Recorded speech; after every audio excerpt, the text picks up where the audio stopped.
Bismillahirrahmanirrahim. Assalamualaikum warahmatullahi wabarakatuh. Salam sejahtera tuan-tuan dan puan-puan yang dirahmati sekalian.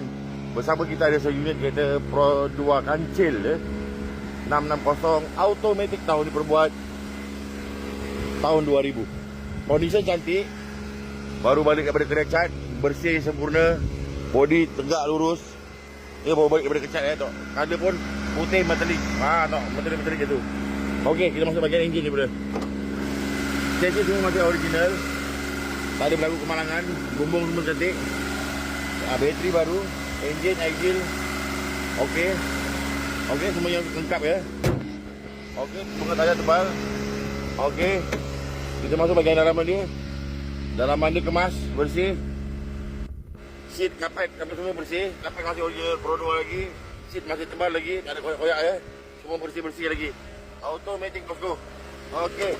Bahagian belakang pun sangat puas hati ya. Bahagian belakang pun sangat puas hati. Bersih, gebu-gebu lagi.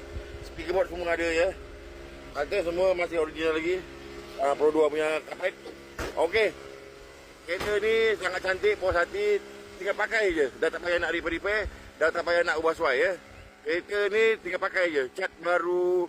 Aircon sejuk. Dalaman bersih. Luaran bodi tegak.